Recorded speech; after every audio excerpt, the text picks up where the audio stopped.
tan precioso y bueno, insisto, muchas gracias por haber venido. Y se ve que hemos acertado esta vez con el ponente y el tema, porque habría que poner un cartel de Full House.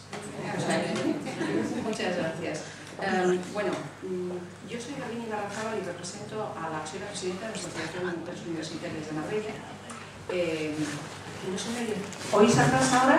Ahora mejor, perdón. Bueno, me llamo Garbiñe Larrazábal, soy la presidenta de Mujeres Universitarias de Marbella, que forma parte de la Federación Española, la Federación Europea y la Federación Internacional. Presentes en las Naciones Unidas, en un grupo de mujeres con voz pero no voto, y dentro de la UNESCO como consejeras de educación.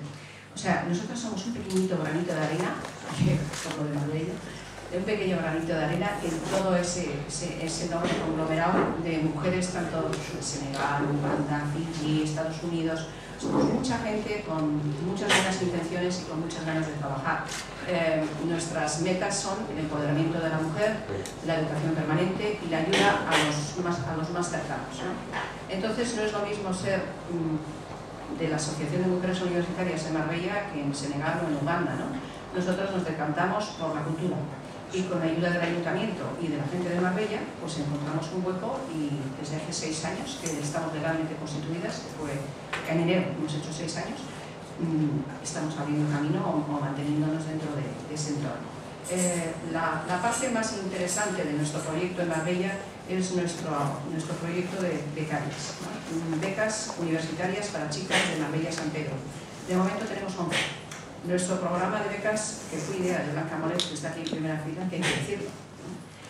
Nuestro proyecto de becas se inició con una becaria y, bueno, y es un proyecto muy amplio, que no solamente coge el dinero inicial que se les puede dar, sino que tienen una tutorización psicopedagógica a lo largo de toda la carrera, unas clases de inglés orales de conversación a lo largo de toda su carrera, y luego intentamos con la ayuda de las socias y algunas veces no socias buscarles un puesto de trabajo en verano a aquellas que realmente lo piden.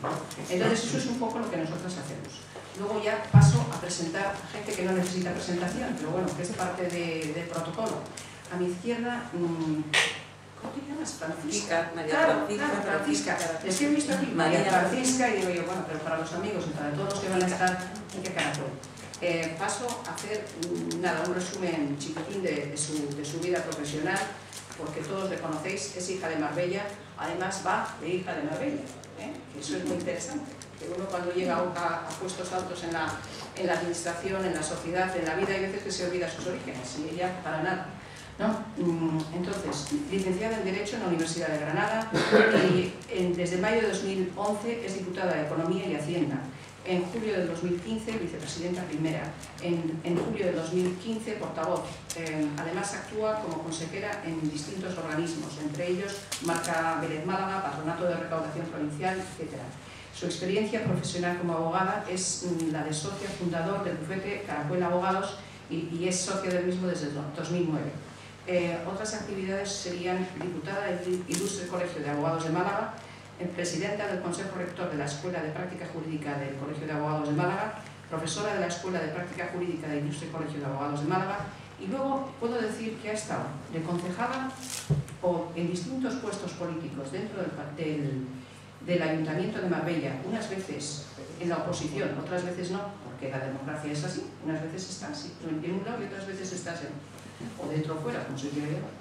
Y desde 1999, con un breve periodo de 2011 a 2015, estás en Málaga, en la Diputación, claro, y hasta 2019, en que este momento también sigue estando como concejala del Partido Popular en esta legislatura, dentro de la oposición. Y con eso ya pasamos a la conferencia de Rafael, que creo que va a ser todo un éxito. Pues gracias, Garbiñe. Muchísimas gracias por tus cariñosas palabras. Yo quiero comenzar con 2 agradecimientos. El primero a la Asociación de Mujeres Universitarias, bueno, pues por el trabajo tan incansable que realizan. Son ya casi 6 años o algo más de 6 años lo que la asociación lleva trabajando en Marbella. Garbiñe decía que son un granito de arena, pero un granito de arena que realiza un trabajo muy importante. Tan importante como ser capaz hoy pues, de tener este poder de convocatoria que es mérito de la propia asociación e indudablemente del conferenciante que tenemos. Entonces yo lo que te deseo, Garbiñe, en primer lugar, gracias por permitirme acompañaros esta tarde y ser tan generosa como para renunciar a la presentación de un gran amigo nuestro y dejarme que sea yo quien lo haga, eso yo te lo agradezco profundamente. Y en segundo lugar, pues desde luego desear a la asociación muchísima permanencia en Marbella y siempre en la línea del trabajo que hacéis. Otro agradecimiento, cómo no, al conferenciante, a nuestro amigo Rafael Ortiz Calzadilla. Yo podía optar, también por haberme traído su currículum extenso y la mitad de la conferencia, pues yo lo hubiera agotado el tiempo en explicar lo que ha hecho Rafael. También tenemos una ventaja y es que, claro, ya ha jugado muchas veces en este campo y ya muchos de vosotros lo conocéis, porque si además, aparte de lo que podemos hablar de su currículum, hay algo que le caracteriza, es su generosidad. Porque hay que ser muy generoso para dedicar el tiempo a los demás. El conocimiento lo tiene, pero bueno, hay quien tiene mucho conocimiento, pero tal vez por la propia dinámica de la actividad que realiza, pues ello le impide el compartir con los demás pues esa sabiduría. Sin embargo, desde todos los tiempos que llevamos conociendo y compartiendo la amistad con Rafael, todo el tiempo que él ha optado por ser de Marbella, él ha optado, hay quienes somos de Marbella porque hemos nacido aquí, pero yo ayer decía en otro foro de la Asociación de Mujeres Empresarias, hasta aquí Eloísa, hasta Viruca, ayer decía, digo, bueno, somos muchos los que hemos nacido aquí, y yo presumo de ellos, pero también tenéis que presumir los que no habiendo nacido habéis optado voluntariamente por ser de Marbella, aún no habiendo nacido en Marbella. Y uno de ellos, pues es Rafael. Y el tiempo que hace que compartimos con este marbellero de voluntad aquí en Marbella, bueno, pues siempre hemos podido contar con él desde los sectores más diferentes, bien sea una asociación de empresarias, alguna asociación cultural, cualquier colectivo, siempre tiene la sonrisa, siempre tiene el sí y el decir cuándo, cómo y qué es lo que queréis. Y yo desde luego esa generosidad creo que es, bueno, pues lo que le precede siempre que llega a un sitio. Después, claro, por su currículum, yo como todo lo que estamos queriendo es oír ese tema que ha elegido tan importante de por qué fracasan los países, pues Rafael sabemos que es licenciado y doctor en Ciencias Económicas por la Complutense de Madrid, es licenciado en Derecho por la Autónoma, él ha hecho estudios de posgrado en Rotterdam y Londres, catedrático de Economía Aplicada, Hacienda Pública de la Universidad Complutense de Madrid, profesor de los colegios universitarios San Pablo CEU, Cardenal Cisneros y CUNEF, en Madrid, director del Máster de Asesoría Fiscal de la Escuela de Negocios Know-How de Madrid, profesor de distintos posgrados en distintas escuelas financieras, miembro de los colegios de abogados y de economistas, es autor de varios libros, 4 libros y coautor de otros 15, innumerables artículos y trabajos de investigación en materia económica y fiscal, es colaborador habitual de muchísimos diarios, de muchísima prensa, tanto española como no española, es consejero y director de administración en distintas empresas y todos le conocimos además por el trabajo tan importante que realizó como miembro de aquella comisión de expertos para la reforma del sistema tributario español que nombró el Consejo de Ministros en julio del 2013, en un momento pues realmente complicado para la situación económica. Y poeta. Entonces, ¿perdón? Y poeta. Y poeta, bueno, pues nuestro buen amigo Agustín Casado, hay que enriquecer su currículum, Garbiñe, que no lo tenemos, con poeta. Bien, pues además es poeta. Bueno, pues Rapsoda. Arrebatado. Bueno, pues y el tema elegido, pues bueno, ¿por qué fracasan los países? Yo le preguntaba, antes de empezar, decía, ¿y comparten la tesis de los autores del libro que da título a la conferencia? Y me decía, bueno, no hay fórmulas matemáticas, es verdad, pero a mí me ha dejado el ejemplo que se hace de la ciudad de Sonora, ¿no? Una ciudad que está una parte en Estados Unidos y otra parte en México, y que dividida por una frontera artificial con las mismas condiciones. Sin embargo, los habitantes de Sonora, de Estados Unidos, tienen una renta per cápita de $30.000, y los habitantes de Sonora, de la parte mexicana, tienen una renta per cápita de $10.000. Bueno, eso se contradice también si pensamos que en Arabia Saudí no es precisamente las instituciones públicas quienes han dado.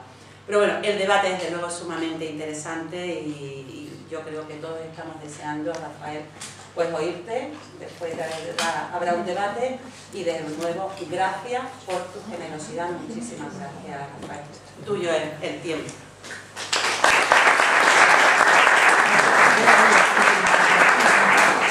Bueno, una conferencia, una charla, yo siempre me propongo que no pase de los 30-35 minutos, o sea, que no empiece a decaer la tensión y empiecen a pensar qué pesadez de conferencia. Igualmente tengo que empezar, aunque sea muy brevemente, agradeciendo a Garbiñe, que en lugar como presidente de la Asociación Española de Mujeres Universitarias de Marbella, por su deferencia de invitarme un año más a estar aquí. Yo a veces, el año pasado ya me dio un sabático, pero este año no me he escapado. Y como acababa de leer el libro que da título a la charla, me pareció que era un tema que podría ser de gran interés. Leía la semana pasada en el Diario Sur que en una encuesta que se ha hecho con motivo de Fitur, con una empresa, parece una agencia, se llama Oak Power, sí, se ponía de manifiesto que una de las críticas que se le hacía a Marbella era precisamente por la cultura. Y yo creo que a veces el problema es la falta de conocimiento de actividades como la que realiza, en el caso concreto de hoy, la Asociación de Mujeres Universitarias, o tengo delante a Blanca Molet, la Asociación del Museo del Grabado, etcétera, etcétera, que yo creo que al final es un problema de falta de información que puedan tener las personas que han participado en esta encuesta. Quiero agradecerle a Kika, que ha tenido la amabilidad por segunda vez de venir a presentarme. Yo sé que ella, con sus múltiples ocupaciones, acaba de llegar desde Málaga. Muchas gracias, Kika. Y agradecer al Ayuntamiento que nos acoge en esta sala y, lógicamente, a los asistentes, por tener la amabilidad de venir a escuchar a este conferenciante, charlista. Charlista suena un poco peor, ¿no? Conferenciante suena demasiado, pero bueno. Ponente. Ponente, muy bien. Se nota que por algo eres presidente. No ha sido...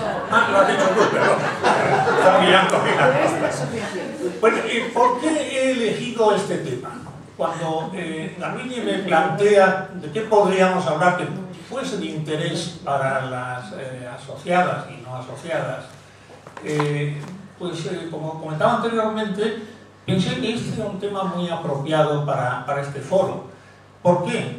Pues todo el mundo, todos somos conscientes de las grandes desigualdades que existen entre continentes, entre países dentro de un mismo continente e incluso entre ciudades o regiones de un mismo país y dentro de una misma ciudad, incluso en barrios. Comentaba el otro día con razón Garbiñe, que como una bilbaína, no sé si naciste, pero estás en Nueva York, que obviamente según donde estés, en qué zona de Nueva York, pues puedes sentirte de una forma o de otra.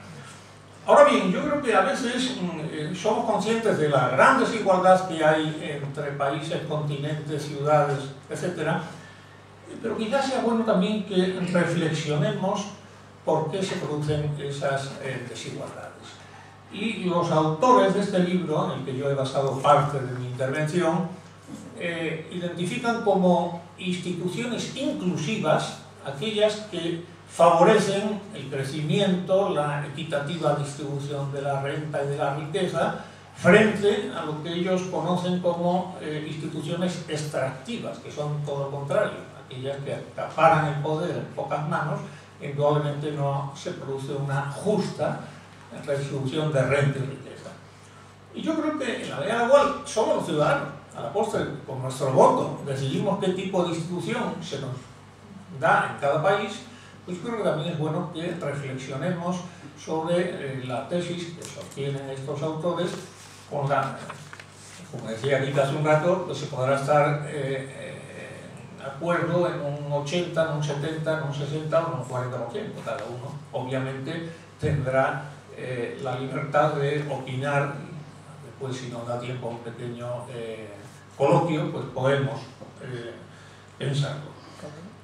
El contenido de la conferencia va a ser, yo lo he dividido en 4 grandes puntos. El primer punto es el bienestar o la pobreza en el mundo, analizando la desigualdad entre países. No lo incorporan en el libro, yo he tomado las distintas estadísticas que dan las organizaciones internacionales, Naciones Unidas, el Fondo Monetario, el Banco Mundial, la OCDE. Curiosamente no coinciden en muchos casos los datos que dan unos y otros, pero bueno, más o menos se aproximan.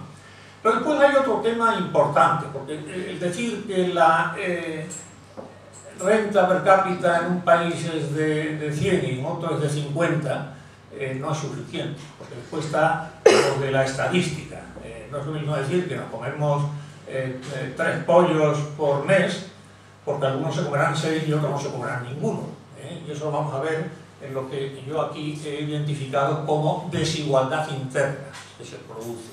Porque probablemente puede haber países muy ricos en cuanto al primer dato, que es la renta per cápita, pero que después tienen una distribución totalmente inequitativa de la renta. Segundo punto, tomamos 3 ejemplos, ellos han elegido algunos, yo he incorporado otros, que es una ciudad, que se refería antes Kika, en Nogales.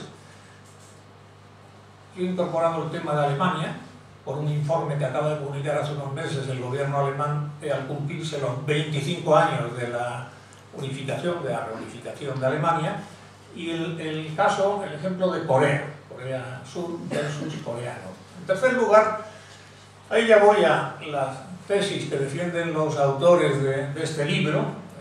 El señor Acemoglu, que es profesor en el MIT, es de ascendencia turca, por eso tiene ese apellido que no es muy sajón, y James Robinson, que es profesor de la Universidad de Harvard, que yo recomiendo que el que tenga interés sobre el tema, que lo lea. Yo personalmente, una crítica que hago es que se podría haber reducido un poquito.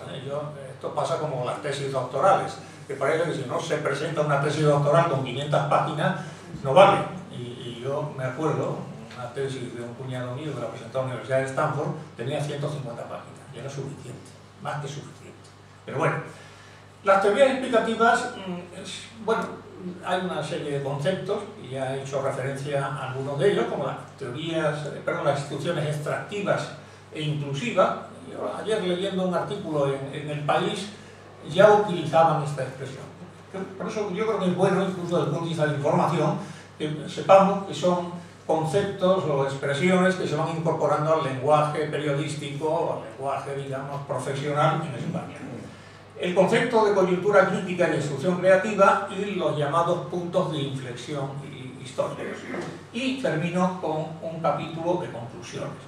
Bueno, yendo al primer apartado, bienestar o pobreza en el mundo, bueno, lo que hemos comentado anteriormente, vemos que hay pobreza en países con grandes recursos naturales, como podría ser el Congo, Nigeria, Sudán, Sierra Leona, Botswana, Namibia, etcétera, etcétera, y en cambio países que tienen escasos recursos naturales, como es el caso paradigmático de Suiza, Holanda, Bélgica, incluso Alemania, menos Alemania, pues si tiene explotaciones mineras, pero bueno, lo que se ve es que hay una situación un tanto paradójica. El que tiene riqueza natural tiene pobreza, sus habitantes, y el que tiene poca riqueza natural, pocos recursos naturales, tiene pobreza. Las diferencias, como decía anteriormente, se pueden dar en una ciudad, en el mismo país o el mismo continente. ¿Y cómo podemos explicar esa gran desigualdad que existe en el mundo? ¿Por qué fracasan países con recursos naturales y prosperan otros que no los tienen? Bueno, pues vamos a ver muy rápidamente, porque no quiero aburrirles con datos estadísticos, por continentes.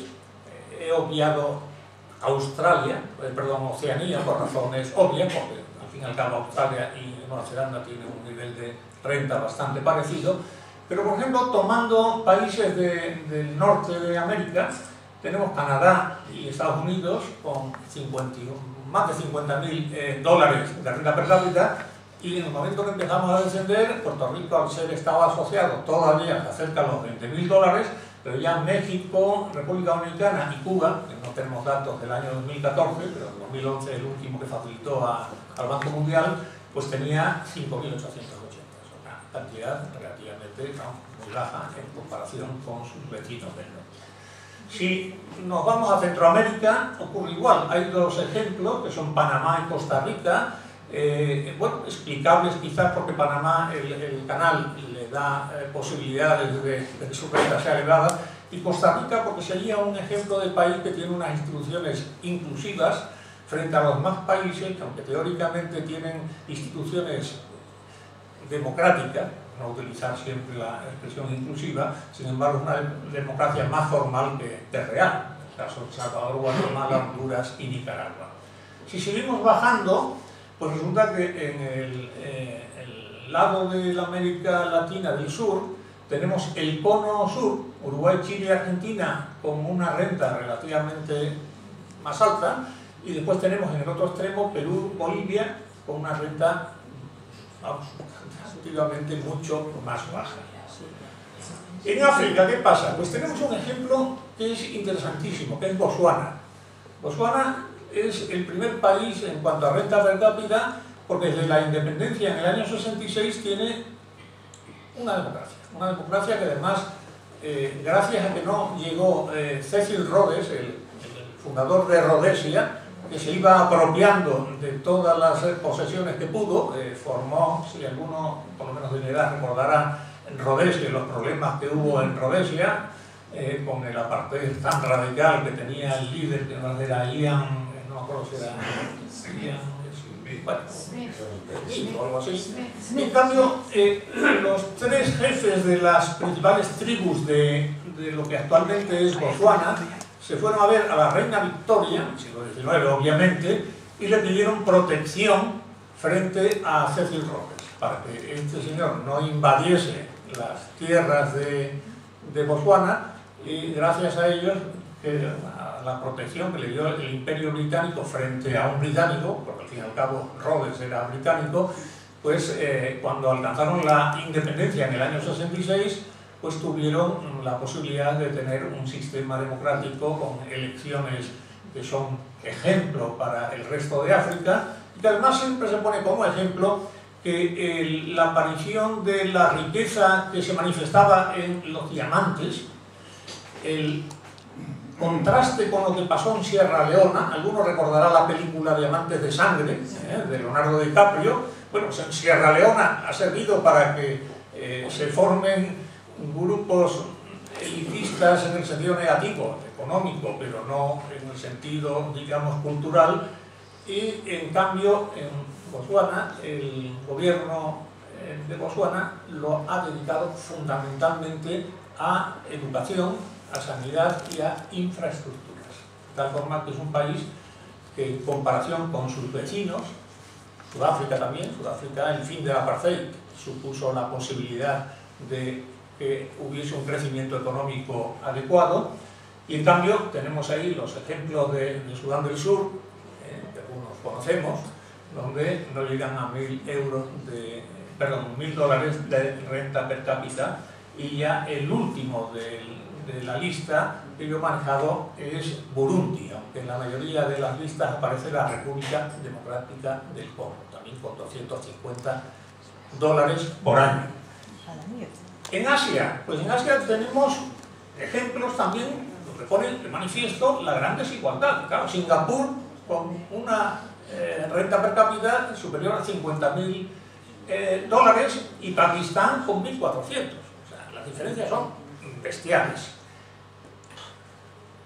El caso de China es un caso curioso, porque los dos que llaman ellos regiones administrativas especiales, que son Hong Kong y Macao, tienen una renta grandísima.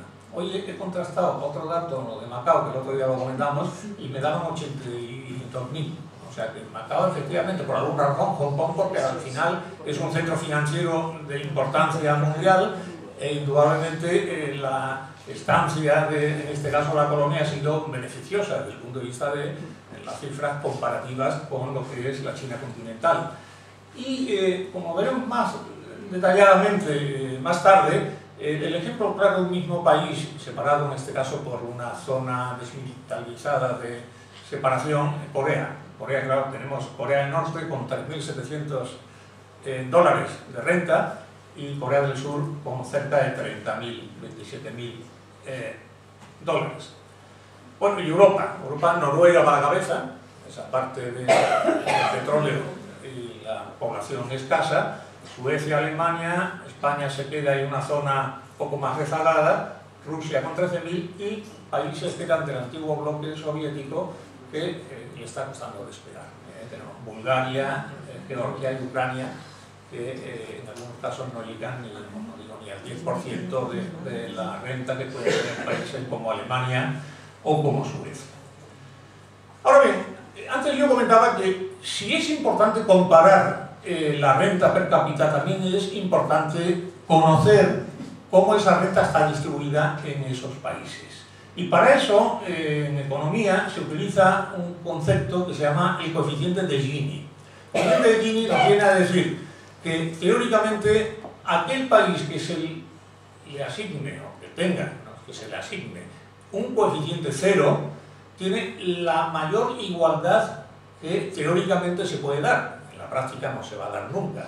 ¿Por qué? Porque el coeficiente 0 significa que el 20% de la población tiene asignado el 20% de la renta de ese país. El 40% de esa población tiene el 40% de la renta y así sucesivamente. Bueno, eso nos dice que mientras más cercano a 0 esté el coeficiente, mejor distribución de la renta existe en ese país. Encabeza la clasificación Dinamarca, que tiene 0,24. Y el último país de la clasificación que nos dan las organizaciones internacionales, Namibia, con 0,71. O sea, que se acerca más a la peor distribución interna que hay de la renta y de la riqueza. Y ahí vemos, bueno, los países europeos, los que están en la zona de la izquierda, en la columna, digamos, segunda, son países todos europeos que están entre el 0,24 mínimo de Dinamarca y el 0,36 de España.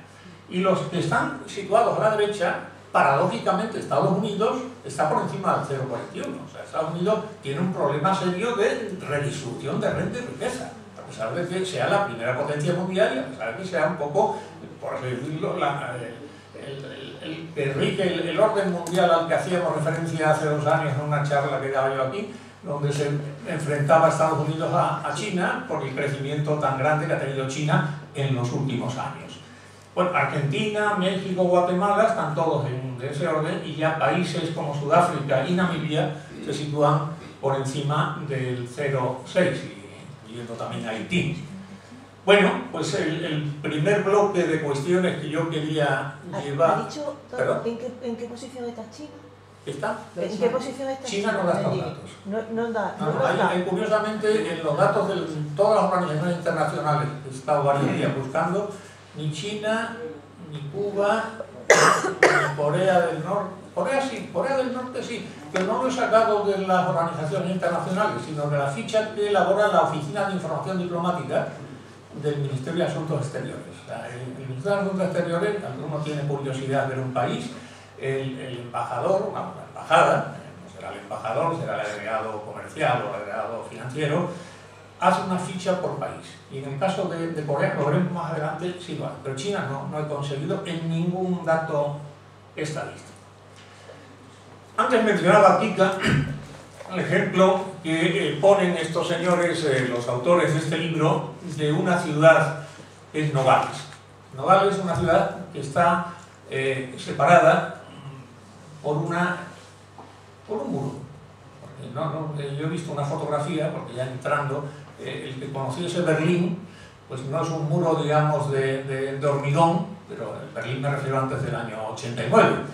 Pues es un muro, donde desgraciadamente en un lado se ven edificios relativamente buenos y en otro se ven chabolas.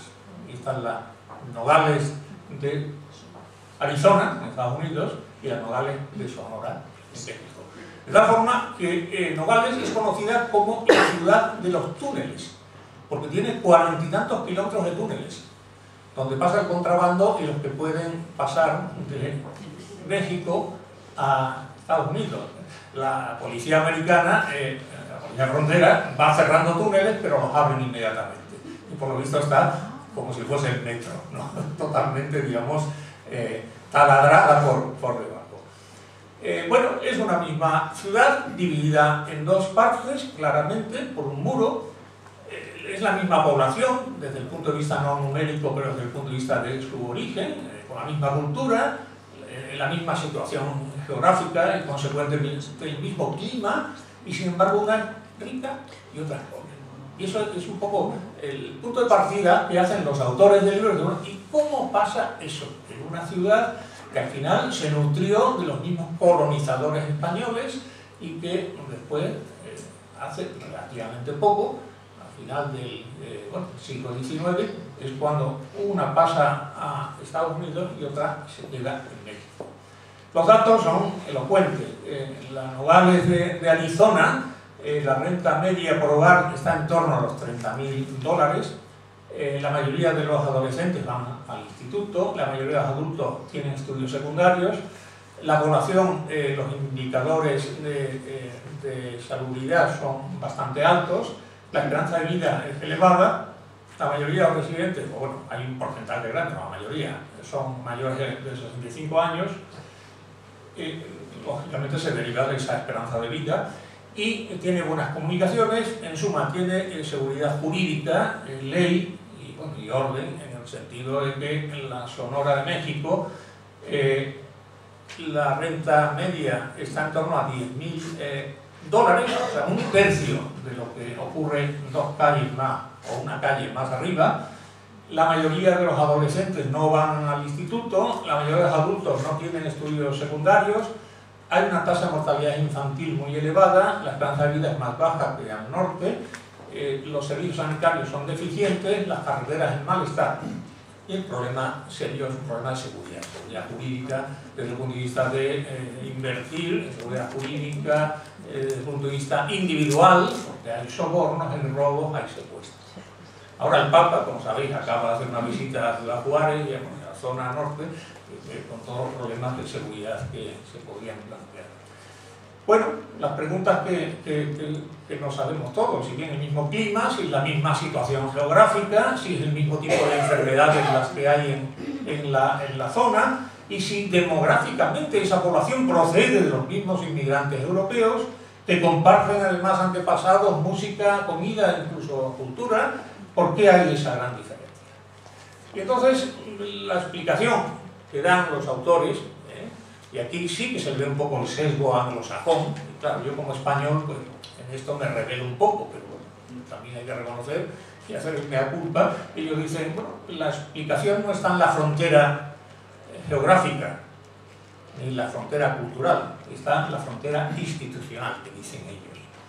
¿Por qué? Porque en Nogales las instituciones económicas favorecen la elección de trabajo libremente, la formación académica y profesional, hay mayores incentivos al trabajo porque tienen mejores ingresos, se invierte en tecnología e innovación y las instituciones políticas garantizan la seguridad jurídica, lo que favorece la atracción de inversores. Mientras que en Sonora las instituciones políticas existentes son muy diferentes.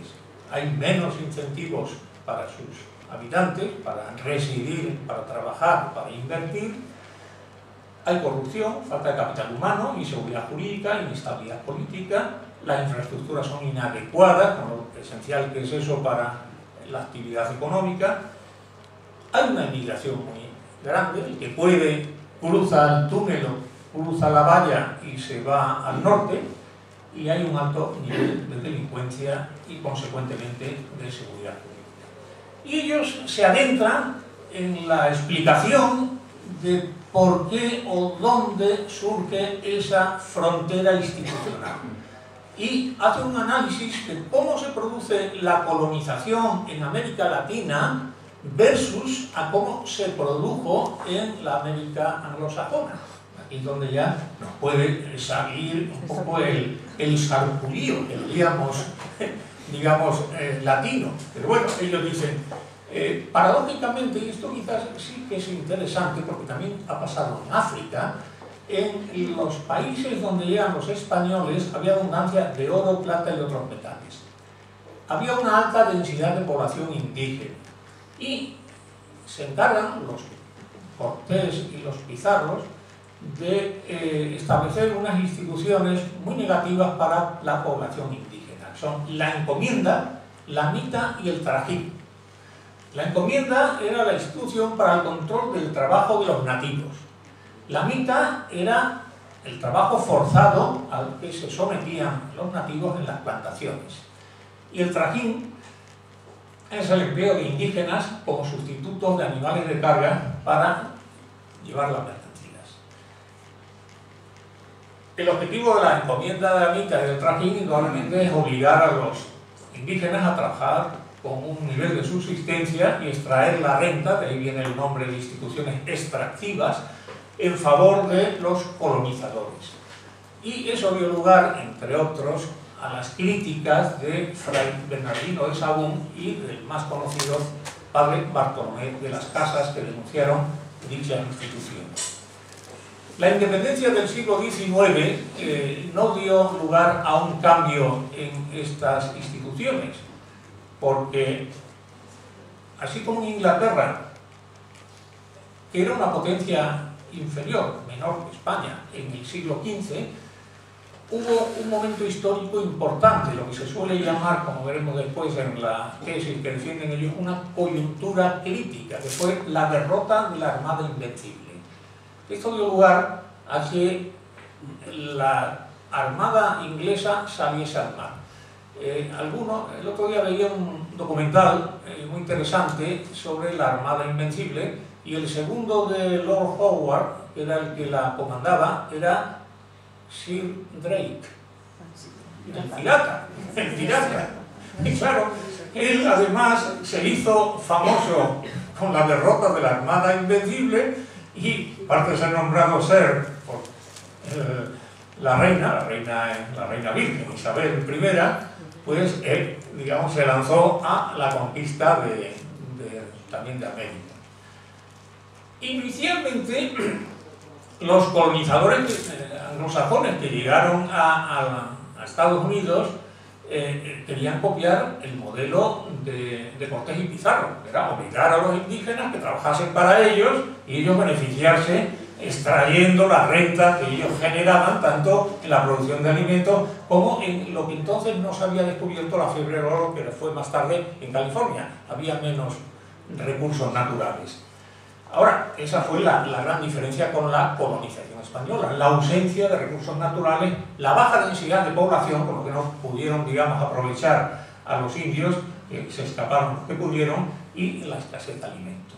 Y entonces se dieron cuenta que la viabilidad de las colonias abiertas allí, el primer, digamos, estado con el nombre actual fue en Virginia. ¿Por qué? Porque en la primera compañía que se instaló allí, en vez de ser Cortés y Pizarro, que eran nombrados algunos virreyes, allí era una compañía mercantil, que era la Virginia Company. Y le dio el nombre al primer estado americano que se fundó. Y entonces lo que hicieron es cambiar de modelo de colonización. El planteamiento fue el siguiente: si no hay indígenas para explotarlo, sí que podemos explotar a los colonos, a los que llegaban allí. De tal forma que a la Virginia Company no se le dieron soldados ni armas, sino labradores, pescadores, herreros, albañiles, para poder montar las colonias. Y el líder del primer grupo que llegó al estado actual de Virginia, que era un tal John Smith, dijo: quien no trabaja, no come. Y estableció las llamadas leyes divinas, morales y marciales, que establecían lo siguiente: no escapar de la colonia, no robar, no vender productos de la colonia, y el que lo hiciese lo mataban. O sea que ahí sí que fueron muy radicales en el planteamiento de cómo debería funcionar la colonia. Por tanto, la colonización de Norteamérica pasó de un modelo inicial que fracasó, que era copia del de Cortés y Pizarro, y establecieron una estrategia totalmente distinta, que era incentivar a los colonos para establecerse repartiendo las tierras. En una asamblea general a final del siglo XVII se dio voz a los hombres, no a las mujeres, en las instituciones para proponer leyes. Y en 1774, unos años antes de la independencia y de la Constitución americana, que es de 1789, se celebró el primer Congreso Continental, que fue el preludio de la independencia de Estados Unidos. Estados Unidos, la diferencia con México, que es lo que ellos hacen para comparar por qué se llegó a México a una situación como la que desgraciadamente se ha mantenido en cuanto a diferencia con el norte, es que la Constitución americana estableció límites muy estrictos al poder político y estableció también la participación de la sociedad en sus instituciones que por eso ellos identifican como instituciones inclusivas. El documento de Filadelfia de 1787, que tenía origen en la Asamblea General de 1619, pues así lo establecía. En cambio, en México, las Cortes de Cádiz de 1812, que como sabemos, y aquí también tuvimos otra charla sobre las distintas, bueno, que lo organizó la Delegación de Cultura, un ciclo interesante sobre la Constitución de 1812, cuando se cumplía el segundo centenario, establecía la soberanía popular, una monarquía constitucional y la igualdad de los ciudadanos, con otros aspectos negativos desde la perspectiva del siglo XXI. Sin embargo, las élites de Iberoamérica, o sea, los que en España o de España fueron allí y se hicieron, digamos, los virreyes y gobernadores, se opusieron a la Constitución de Cádiz, pues claro, querían mantener la encomienda, el trabajo forzoso, el poder absoluto sobre los indígenas. O sea, ellos querían imponer o mantener lo que se conoce como instituciones extractivas frente a las inclusivas. La invasión de Napoleón en España dio lugar a una crisis constitucional muy importante que no solamente tuvo efectos en España, sino también en la América española, y que fue el germen de la independencia de los países latinoamericanos, empezando en Bolivia en 1809, seguida de México en 1812. Pero claro, regresa Fernando VII, y entonces viene otra vez el absolutismo y deroga la Constitución de Cádiz. Y en 1820, en el motín contra Fernando VII y la restauración de la Constitución, se produce la abolición de la coacción al trabajo, del privilegio de las élites, etc.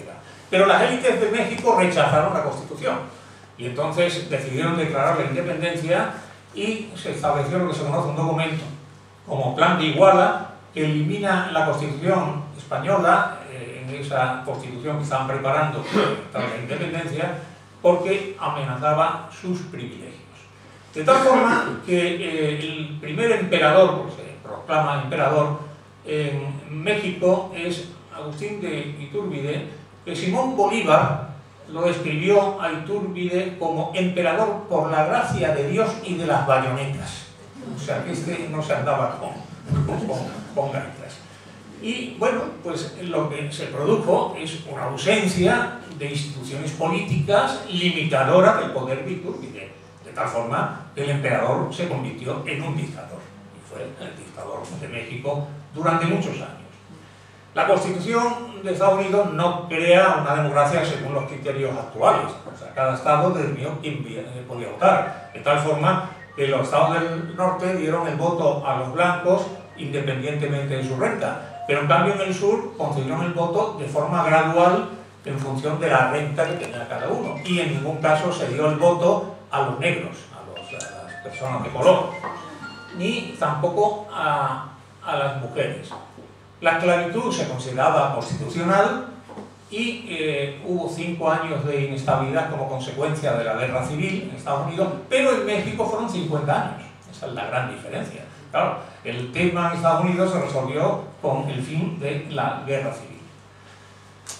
La revolución industrial en paralelo en Europa, en el Reino Unido fundamentalmente, el algodón, los telares, la máquina de vapor, el carbón y el acero, la siderurgia, el ferrocarril, pues supuso algo esencial en lo que fue el gran crecimiento económico del siglo XIX, económico y demográfico, porque la innovación fue el motor de avance tecnológico. De tal forma que una sociedad eminentemente agraria se fue pasando poco a poco a una sociedad básicamente industrial, como ahora en los países europeos se ha pasado al terciario, a una sociedad de servicios.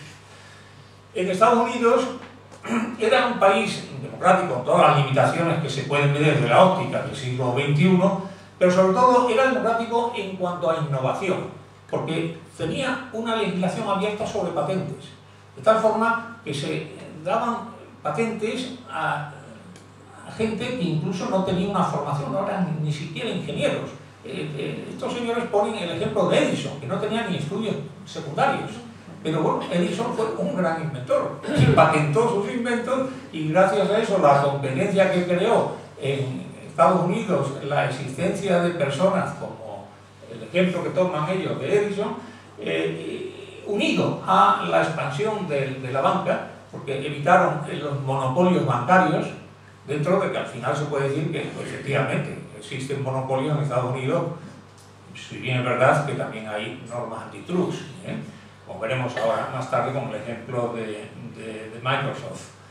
Y hubo intentos de monopolio bancario, probablemente, pero fallaron porque los políticos estaban sujetos a elección democrática. Pero en México, ¿qué pasó? En México había dos bancos que controlaban el 60% de los activos. Había una falta de competencia lo que hacía que los tipos de interés se fijasen en unos niveles altísimos.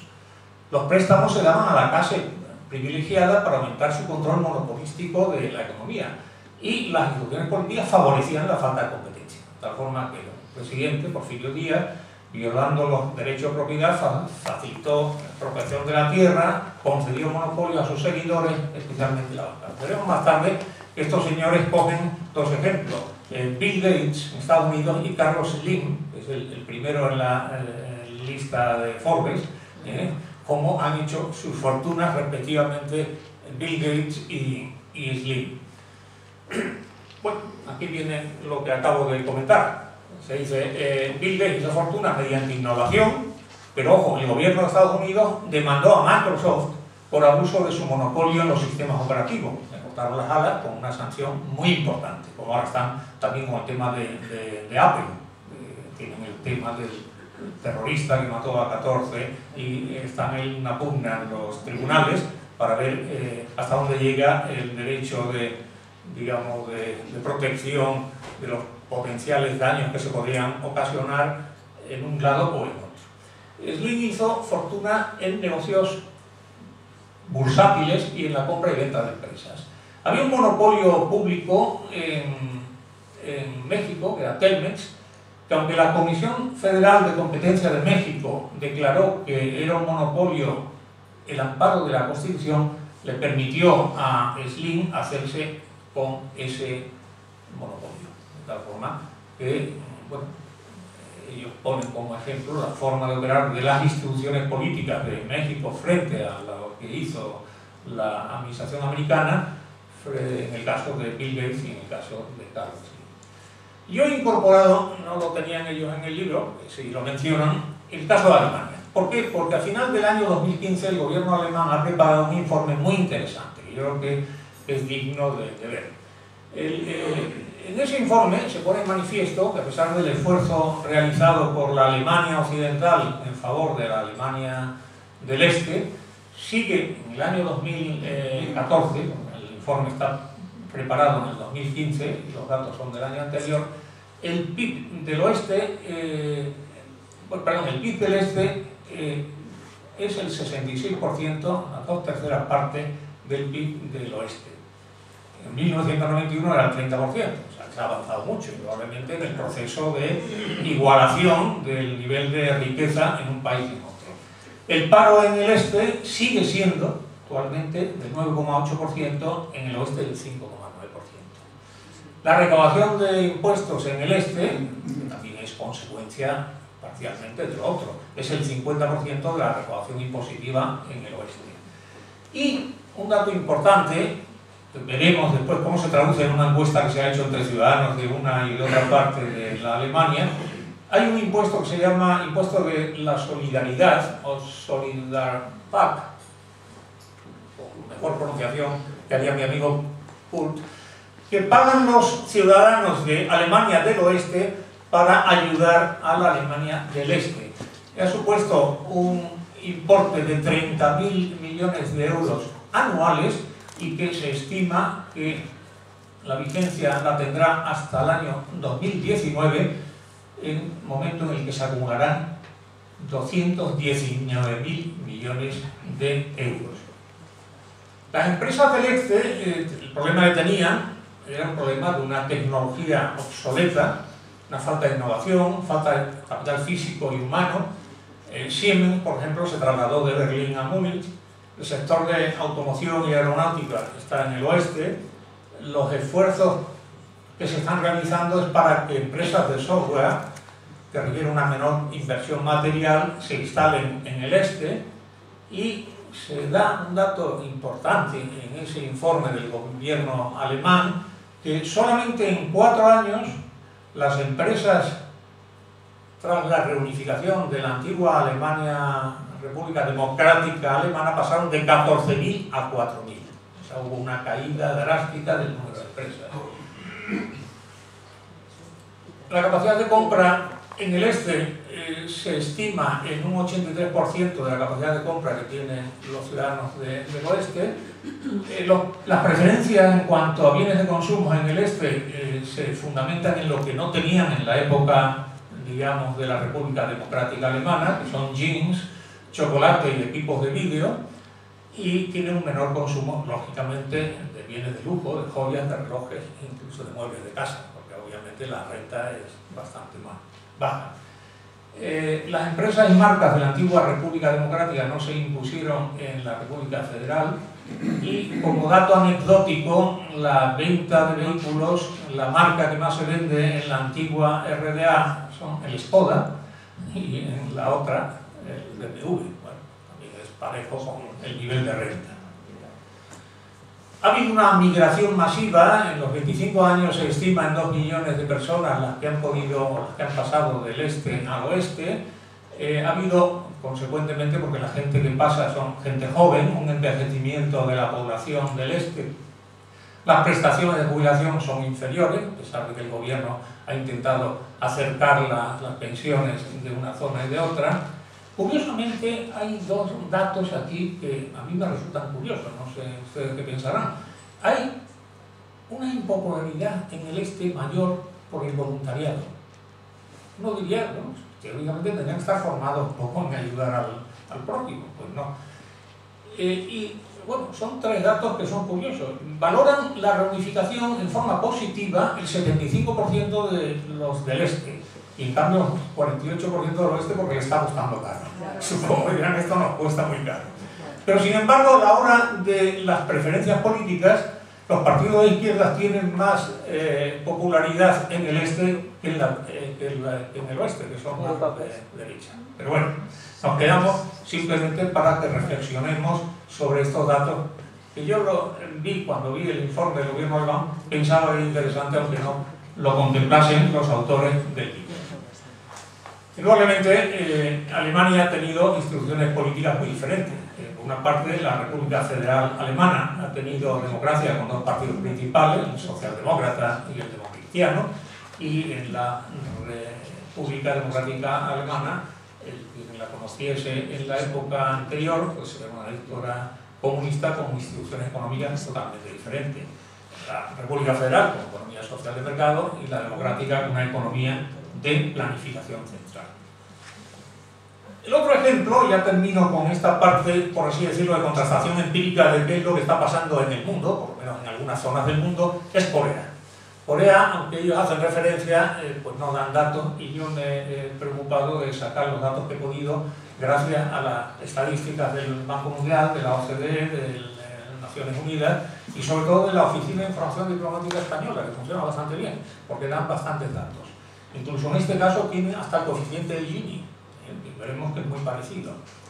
Bueno, la renta per cápita ya la vimos anteriormente, creo, es prácticamente un 10%, un poquito más del 12%, la de Corea del Norte respecto a Corea del Sur. O sea, 3.700 frente a 27.090. Desempleo no dan datos, en los de Corea del Norte, en ninguna de las estadísticas he conseguido ese dato. La tasa de mortalidad total, veamos este dato, digamos, socio-sanitario, 9,15 en Corea del Norte, 6,5 en Corea del Sur. Pero el más fuerte, que a mí me ha impactado un poco, es la tasa de mortalidad infantil, el 25,34 frente al 4,01, que da la Organización Mundial de la Salud. Claro, después ya la esperanza de vida va pareja. 70 años en Corea del Norte es mejor que se pase en Corea del Sur, que van a vivir 11 años más, porque la esperanza de vida en el sur son de 81 años. ¿Bien? No digo que se produzca esa amplitud en la... Y después, bueno, la estructura del sistema económico, pues se ve claramente que la agricultura tiene un peso elevado en Corea del Norte, 24,9%, frente al 3% en Corea del Sur. La industria más o menos lo mismo y lógicamente donde se nota es en el sector servicios, que es lo que de una o de otra forma se utiliza como indicador para poner de manifiesto que un país está más avanzado respecto a otro. Sin embargo, hay un dato que sí que también es importante ver. El coeficiente Gini es el mismo, 0,31, 0,32. Lo que pasa es que no es lo mismo tener una distribución equitativa de 3.700 dólares al año de 30.000 casi. Obviamente, lo que muchas veces se dice, hombre, hay que distribuir riqueza, pobreza no hay que distribuirla. O mejor, crear riqueza y distribuirla bien. Y ahora entramos en el tercer apartado y penúltimo apartado, que son las teorías explicativas que utilizan los profesores Acemoglu y Robinson en su libro, donde ellos tratan, lógicamente, de ver las causas que favorecen estas grandes desigualdades que se producen entre países, continentes, incluso ciudades. Y ya hemos hecho referencia, por eso no nos vamos a parar en lo de instituciones extractivas inclusivas. Extraigo para unos pocos la renta y aquí en ese sentido sí creo que han sido bastante honestos, porque no se inclinan desde un punto de vista político, y eso que el profesor Robinson es politólogo, es profesor de ciencia política en Harvard, el otro es economista, pero tratan por igual de mal las instituciones extractivas de la derecha, el tratar de mantener el poder político y económico a través de monopolios, proteccionismo, autarquía, no pertenencia a organismos internacionales que les pueden de una o de otra forma limitar su forma de actuar, mientras que se crea círculo virtuoso en las llamadas instituciones inclusivas, en los sistemas democráticos reales. Porque, indudablemente, aquí hay seguridad jurídica, hay una defensa de la competencia. Yo creo que el derecho, el ordenamiento jurídico que mejor funciona en la Unión Europea es el derecho a la competencia. Porque en otros temas, en materia fiscal, no se han puesto de acuerdo con los países, sobre todo Inglaterra. Ya dijo un primer ministro inglés que los tres signos de soberanía son la bandera, la reina y el sistema fiscal. Y de ahí no se bajaba, y por eso ahora estamos con el tema del Brexit sí o Brexit no. El cabo institucional es un requisito para cambiar el sistema económico o las instituciones económicas, para lo cual hablan ellos de las llamadas coyunturas críticas que se han dado en la historia. Son grandes acontecimientos como el descubrimiento de América y la apertura del tráfico atlántico, la Revolución Gloriosa en Inglaterra.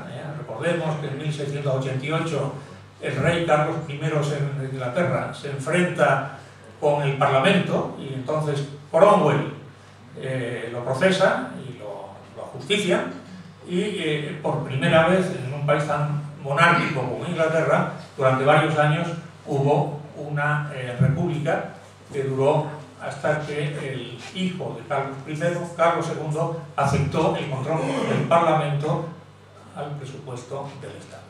Entonces, el presupuesto lo hacía la corona y no daba cuenta prácticamente a nadie. Eso que Inglaterra tenía la Carta Magna de 1215, en la época de Ricardo Corazón de León y Juan Sin Tierra. Pero bueno, era una Carta Magna que tenía unas limitaciones muy grandes para la propia sociedad.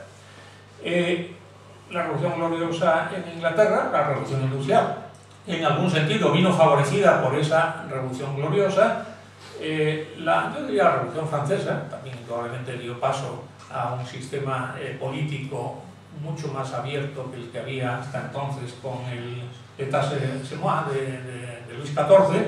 Las guerras mundiales y la caída del telón de acero se pueden mencionar entre lo que se conocen como coyunturas críticas. Pero ¿por qué el cambio institucional varía de un país a otro? Pues por lo que ellos identifican como la deriva institucional, que se produce por el conflicto permanente entre riqueza y poder. Esa es la historia. O sea, al final, yo creo que el ser humano se mueve por poder y en algún sentido porque el poder da lugar a riqueza.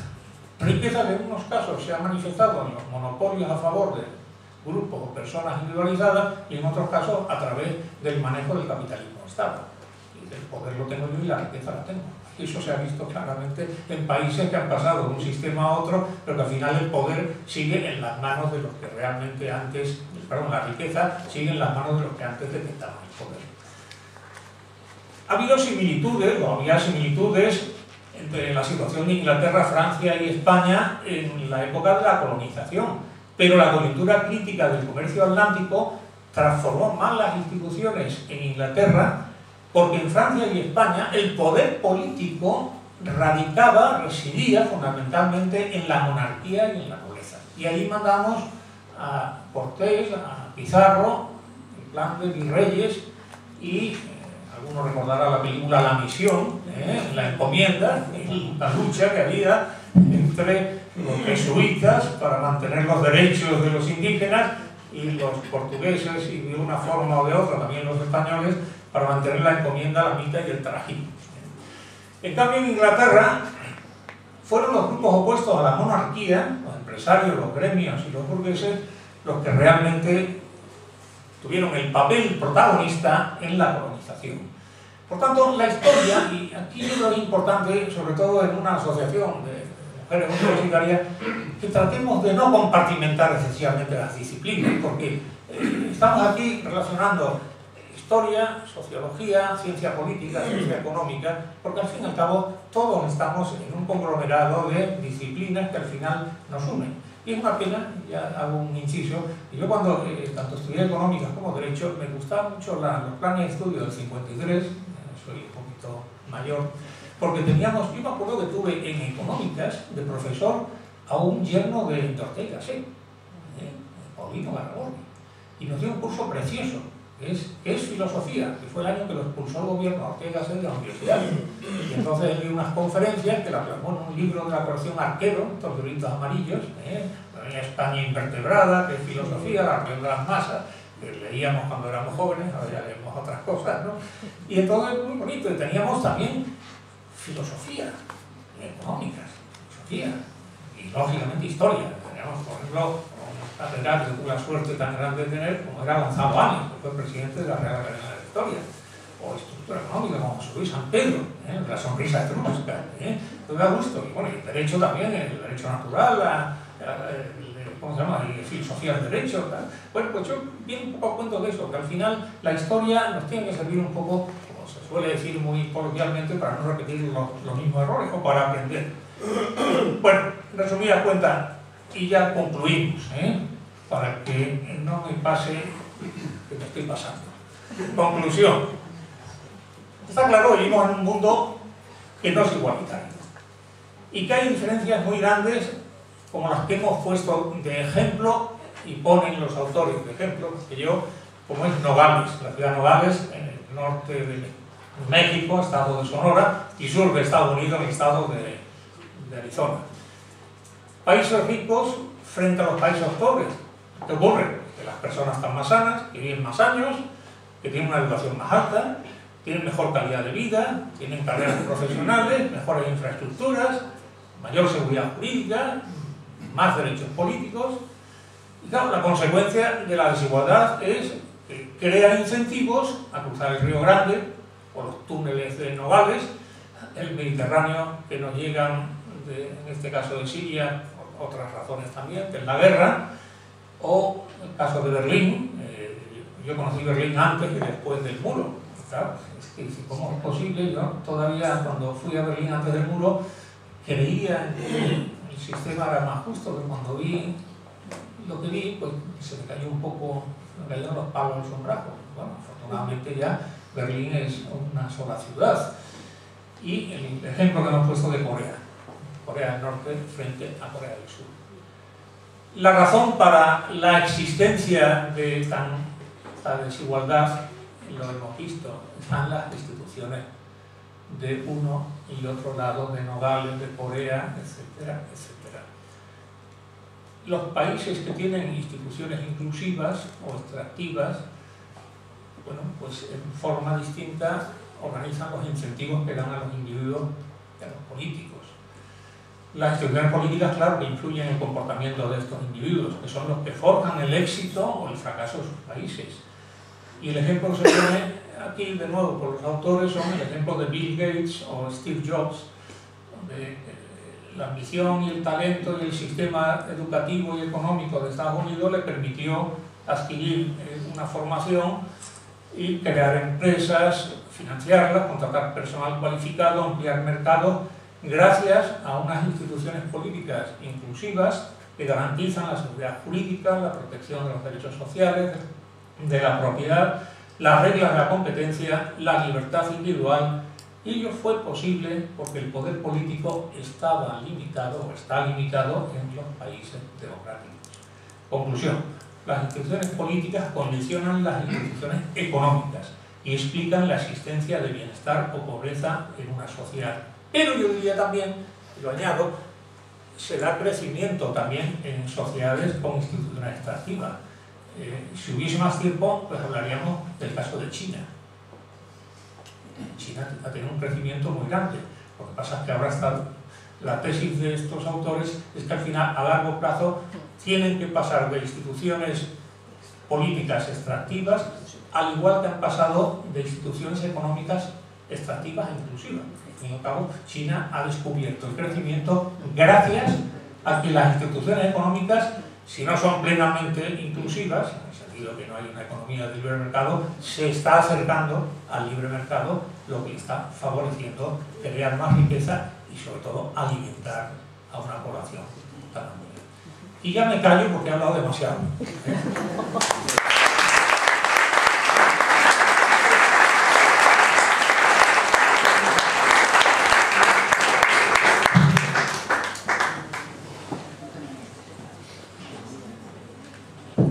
Bueno, pues muchas gracias porque la conferencia ha sido magnífica, clara, concisa, organizada y creo que tiene que dar lugar a preguntas. A ver. Vamos a ver, te emplazo a que hagas lo mismo pero para España. Que es lo que esas diferencias que existen entre las comunidades, que expliques un poco el paro, por qué no en la comunidad económica, por ejemplo en el País Vasco, en Andalucía, por qué el PIB del País Vasco es mayor que el de Andalucía, etc. Todas esas cosas también que se van a tener que basar en las políticas extractivas y inclusivas, dentro de la gobernabilidad de las juntas correspondientes a las autonomías, ¿no? Ya, lo que pasa es que yo, personal basta, y aquí estos señores dan una especie de marco, ¿cómo diríamos? Framework, un marco suficientemente amplio para saber que quizás claro, yo creo que las causas no hay que atribuirlas, siempre tenemos la idea de simplificar, es decir, esto es por esto nada más. Yo creo que hay unas concausas en cualquier, sobre todo así como en las ciencias naturales o en las ciencias médicas puede haber concausas, yo creo que en las ciencias sociales también. Yo en España, más o menos, en la medida en la cual se ha ido evolucionando cada día a instituciones políticas y económicas inclusivas, por te das cuenta, la España de los años 50, bajo la dictadura, era una España cerrada, autárquica, con monopolios, y lo vemos claramente si ponemos el ejemplo Telefónica, ponemos ejemplos claros, Iberia, lo que nos costaba, todavía donde operan ciertas compañías, Iberia Almería o Iberia a San Sebastián, pues veremos los precios que tienen cuando no compiten con Europa o no digamos Ryanair o tal. Yo creo que se ha producido un proceso bastante similar en España en los últimos 50 o 60 años. Hemos pasado de instituciones políticas extractivas y lo que pasa es que España ahí sí se produjo, lo mismo que he mencionado de China, una apertura económica anterior a la apertura política. Porque ya con al final de los años, el plan de estabilización del año 59 y sobre todo en los años 60, ya hubo una apertura económica que fue lo que en algún sentido, aparte de que los políticos fuesen muy buenos los de entonces y ahora muy malos, pues porque había un nivel de vida razonablemente alto en España gracias a la apertura de España al exterior. Creo que eso se explica ahora. Probablemente hay todavía unas desigualdades muy grandes. ¿Es por los políticos? Parte será por los políticos y parte porque históricamente han partido de unas bases más bajas, como actualmente en la Alemania oriental, por así decirlo, lo que era la antigua Alemania, están bastante por debajo de la Alemania federal y ya llevan 26 años, no, 25 años ya, este año juegan 26, con instituciones políticas inclusivas.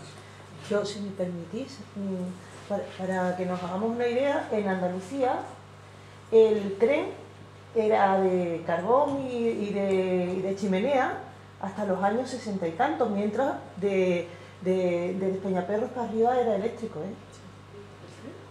Sí, el tren había que enganchar, o sea, tú salías de Málaga y cuando llegabas a un sitio de Córdoba, creo de por ahí, pues había que desenganchar la máquina y poner ya una máquina eléctrica porque, o sea, las instituciones no se portaron bien con Andalucía y de ahí venía la desigualdad y ha venido durante mucho tiempo. Sí, yo insisto, la idea no es exactamente igual que este otro señor que ha hecho el comentario. Si nos remontamos a la época anterior del régimen de Franco, ya Tamames ya lo recogió en su momento, que no hay que olvidar que Cataluña se desarrolló con recursos del resto del país y con la mano de obra de Extremadura, que en un momento había más extremeños en Cataluña que en Extremadura, más Andalucía. Y lo que estamos hablando es que efectivamente la clase política es la que impone muchas veces esta situación. En China, lo que estamos hablando ahora es que el desarrollo se está produciendo limitadamente, porque no hay que olvidar que los agricultores en China no pueden moverse en su región. Está haciéndose un desarrollo por mercados localizados. Entonces, esto es muy interesante. Es decir, cuando ahora estamos sufriendo también todos los comentarios de... Yo tengo socios catalanes que se quejan de sus autopistas de peaje, cuando yo les decía, ojalá hubiéramos tenido autopistas de peaje en otras zonas en el año 72 en España, para poder desarrollar y acumular el territorio. Entonces yo creo que ese es un trabajo que no se está desarrollando mucho en España en términos económicos y que sería interesante en estos momentos ponerlos para la población en general, la falta de cultura económica que existe en general en los colegios, ya con la universidad, en los colegios, que es donde tenía que empezarse, se desarrollaran. A mí me sorprende ahora mismo que mi hija en primero de bachillerato esté estudiando economía, me encanta, pero claro, recordad que yo que estudié económicas en la Complutense también de Madrid, el nivel que yo llegué cuando llegué a la universidad, comparado con las posibilidades que hay ahora, la verdad es que deberíamos intentar que esa formación se desarrolle antes y esa información se conozca mejor. Sí, bueno, yo creo que en algún sentido lo que acaba de comentar lleva razón. Es decir, realmente las diferencias no solamente es porque unos sean mejores que otros, sino que las mismas instituciones políticas de carácter extractivo, las que se daban en la época de los 50 o 60, la autarquía permitía que, por ejemplo, el textil catalán no podía competir con el inglés, y consecuentemente se vendía lo que producía en España. Y eso es lo que hacíamos referencia antes, en qué medida las instituciones políticas extractivas favorecen los monopolios, porque al fin y al cabo es una forma también de asegurarse el poder por parte de aquellos grupos que tienen en su mano la posibilidad de vender en plan monopolio. O sea que, pero yo no sé si hay contradicción, perdón, Agustín.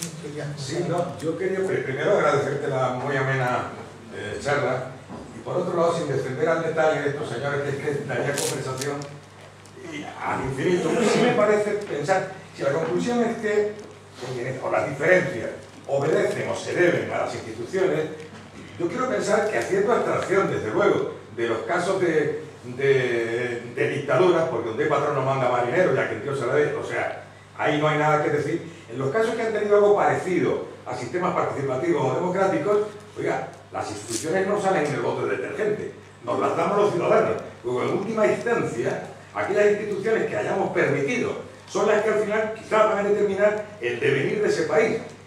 Un poco de decir que tenemos lo que nos merecemos, sería muy triste, pero es verdad. Hemos tenido ocasiones históricas de acogernos a sistemas participativos, democráticos, una con la invasión de los franceses, otra por desgracia al final de la Segunda Guerra Mundial, que ni la perdimos como los alemanes, que les vino de miedo el plan Marshall, ni la ganamos como los franceses, que tuvieron miedo y hojuelas. Nos quedamos en tierra de nadie y son dos saltos históricos que hemos perdido por aceptar instituciones que claramente nos hemos dado. Nos hemos dado y así nos luce. A nosotros digo, si hablo de aquí, la cosa ya será aún peor. O sea que al final somos responsables un poco de lo que nos pasa. Eso se encarga de las instituciones solo, siendo así que las instituciones las hacemos los seres humanos, los ciudadanos. Sí, no, por eso yo en la presentación, perdón, un segundo, nada más a comentarle a Agustín, estoy totalmente de acuerdo y no sé si recordarán, en la presentación decía que aunque somos conscientes todos de esta desigualdad que existe en el mundo y dentro de los países y dentro de una ciudad, que sin embargo yo creo que es bueno que en un foro como este no nos quedemos solamente en ese primer nivel. Sabemos que hay desigualdad, sí, pero vamos, reflexionemos. Y yo decía, ¿por qué tenemos esta situación? Porque tenemos que dotarnos de instituciones inclusivas, vamos a llamarle democráticas. Pasa que yo repito un poco lo que han acuñado eso, porque ya he visto ayer mismo en el país que utilizaban esta expresión, y yo creo que es bueno como universitario o no universitario, como ciudadanos. ¿Por qué? Porque al final, decía, somos los ciudadanos los que con nuestro voto decidimos qué tipo de institución queremos. Y no nos engañemos, creo que es bueno que a veces nos metemos en nuestro país y es bueno a veces tener la distancia de la perspectiva, o sea, la perspectiva que nos da la distancia, para poder saber cómo tenemos que actuar. Porque está claro que los países que más han prosperado son porque han tenido un sistema democrático, con socialdemocracia o con partidos conservadores liberales, los países nórdicos, que han tenido una alternancia, y obviamente los que no han prosperado son los que han tenido dictaduras de uno o de otro signo. Perdón, ¿que había una pregunta? Sí, solo dos apuntes. Que se ha mencionado veces que, por ejemplo, aquí en Andalucía no había carreteras, las infraestructuras no estaban tan desarrolladas, pero eso no es necesariamente el punto de partida para un desarrollo, porque la actual Alemania del Este tiene mejores carreteras, mejores autovías, mejores infraestructuras que la antigua Alemania occidental, y a pesar de esto sigue por detrás de Alemania occidental. Y otro, el plan Marshall en Alemania, pues del plan Marshall recibieron muchísimo más dinero Inglaterra y Francia que Alemania, pero una diferencia abismal. Recibieron, eso sí, pero vamos, siempre suena como si Alemania se hubiera levantado gracias a que el plan Marshall invirtiera muchísimo dinero ahí, invirtió mucho y eso ayudó, sin duda, pero Inglaterra y Francia recibieron muchísimo más ayuda.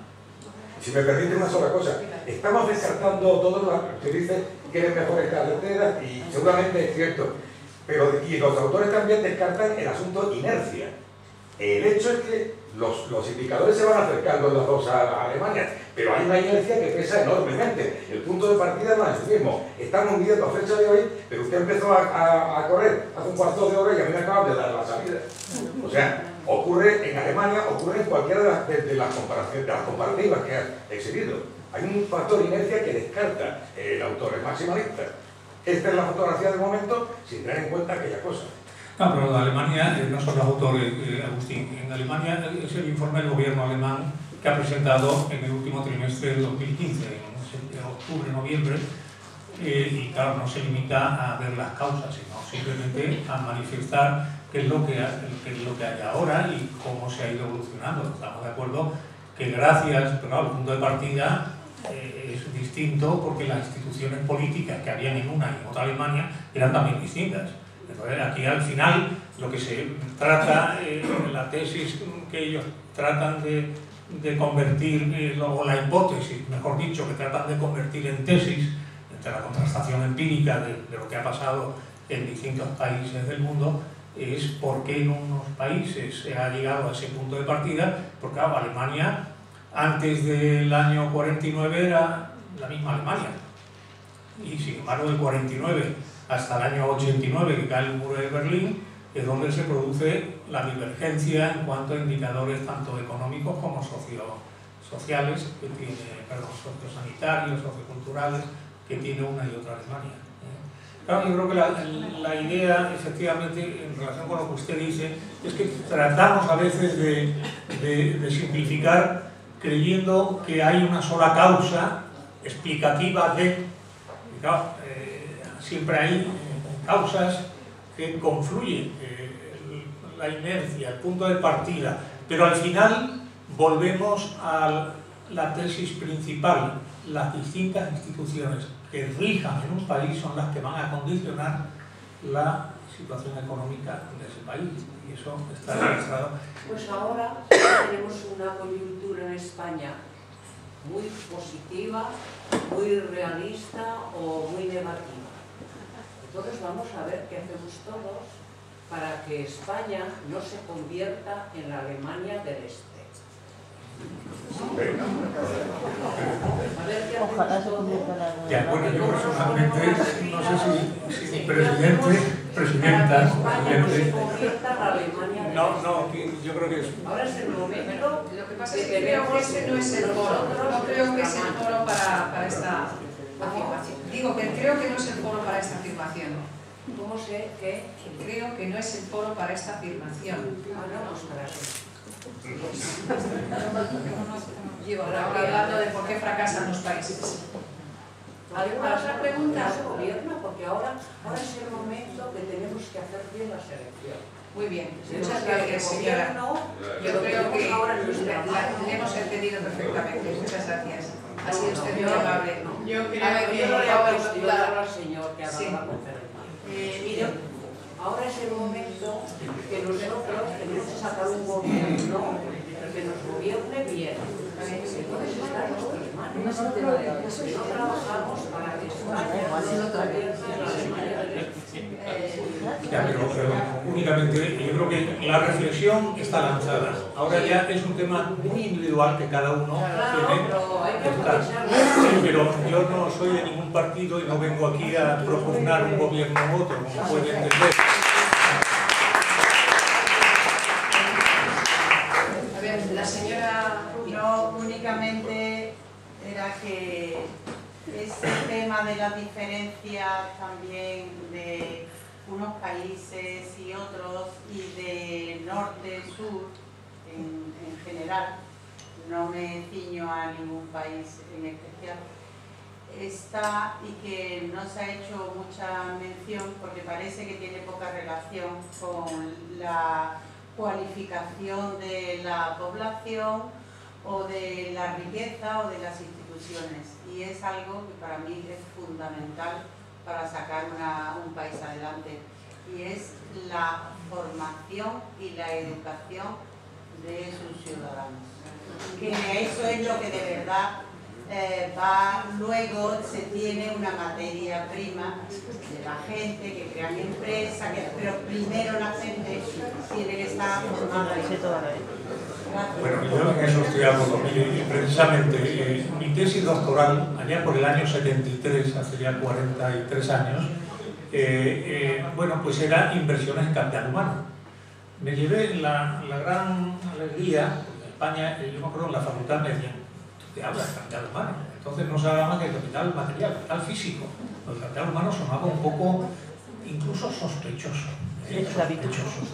Y me da la satisfacción de que en este libro, el que mañana lo vaya a comprar o tiene interés en leerlo, escriben 6 premios Nobel de Economía. Y uno de ellos, el del año 92, Gary Becker, precisamente lo ganó por sus trabajos en capital humano.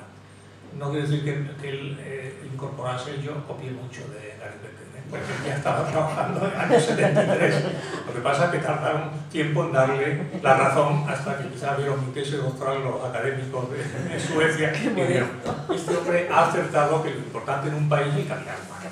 Porque por mucho capital físico, y el ejemplo lo poníamos, países con unos recursos naturales enormes, no tienen, por ejemplo, el ejemplo de Botswana, de Botswana tiene otras connotaciones para los españoles, por eso del elefante, otra cosa, pero es un ejemplo comparando con Sierra Leona, dos países que descubren en los años 70 el diamante, y ese diamante, que además lo comercializan todos a través de una empresa que sería, supongo, de Amberes o de tal, una empresa más de Beers, uno lo dedican a hacer escuelas, capital humano, infraestructura, capital físico, pero a ver si no hay una buena infraestructura, y yo que conozco Sudán del Sur, como mi amigo José María, donde allí la autopista que va de la capital a la misión donde vamos, es un camino de tierra que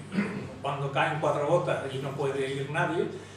Y en cambio, los de Sierra Leona pues lo dedicaron, ya lo pone de manifiesto esa película que veíamos algunos, de Diamantes de Sangre, pues para unos grupos de gente que se aprovechan de los pobres que sacan diamantes. Entonces yo creo que ahí radica precisamente, si yo formo capital humano. El caso de Costa Rica, antes dábamos el ejemplo de Costa Rica con una renta muy elevada respecto a Costa Rica y Panamá, respecto a Honduras, Nicaragua, etc. ¿Por qué? Porque Costa Rica es el primer país latinoamericano en cuanto a dedicación a la educación en renta per cápita. No tiene ejército, por ejemplo. No es que yo preconice que no haya ejército, ni mucho menos.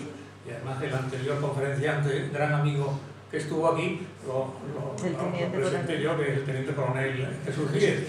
Pero bueno, se pone como ejemplo paradigmático Costa Rica en Centroamérica. Y afortunadamente, gracias a su dedicación al tema de capital humano, educación, pues tiene una renta per cápita que es 8 o 10 veces más alta que la de sus vecinos, de Nicaragua, El Salvador, etc. O sea que comparto totalmente. Bueno, una última pregunta y ya cerramos. Pregunta. Podría se puedo decir 3 cosas muy cortas y contar un chiste. Pues oye, pues tú mismo cierras el acto. Yo antes de eso voy a dar las gracias a todos por haber venido. Yo quería también decir pero bueno, a ver, hay tiempo para dos preguntas. ¿Te vas a extender, Antonio? Ya es cortísimo, pero... Bueno, vale, entonces Antonio y terminamos. Si él va a cerrar con el chiste, mejor que se ve.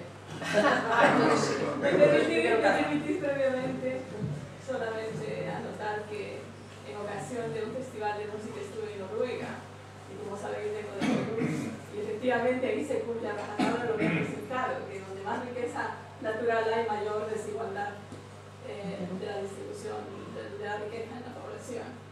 Pero en esa ocasión en Noruega hablé con una señora universitaria justamente en Bergen y le pregunto, ¿y cómo es que vosotros tenéis estos sueldos tan altos? Y ella me contestó, es que pensamos que el trabajador más bajo es un ser humano como los demás y necesita un buen salario. Mi conclusión es de que debido al contenido que tiene la población, el material, el recurso humano, en cualquier lugar, especialmente las instituciones sociopolíticas, son lo que determina esa gran diferencia, el contenido que el ser humano lleva en sí.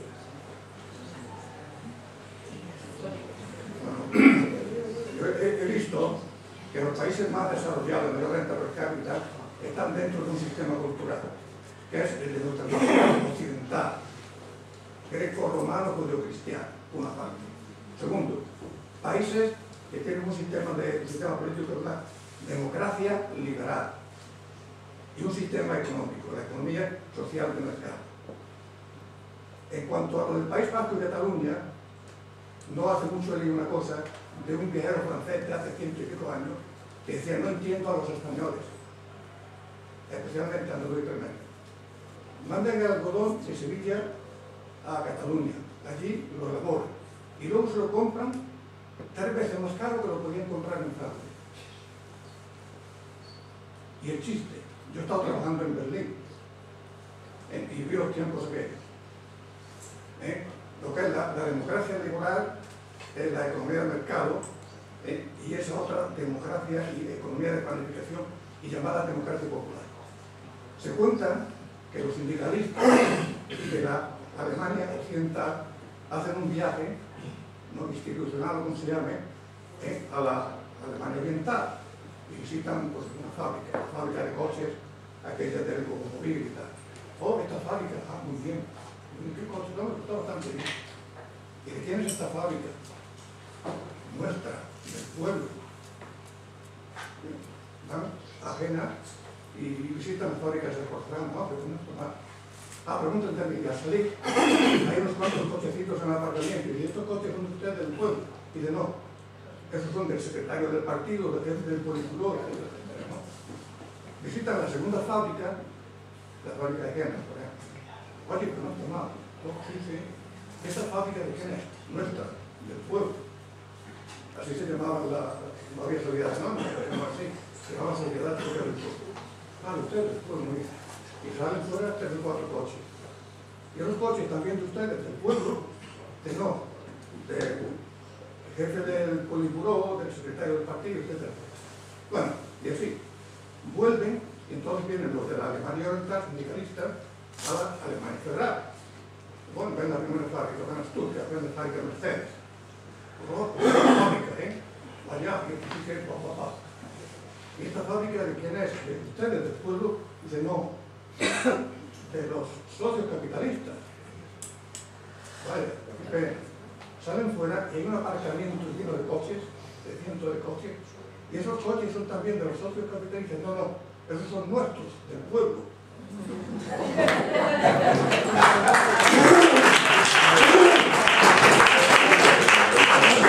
Muy bien, muchas gracias. Buenas noches.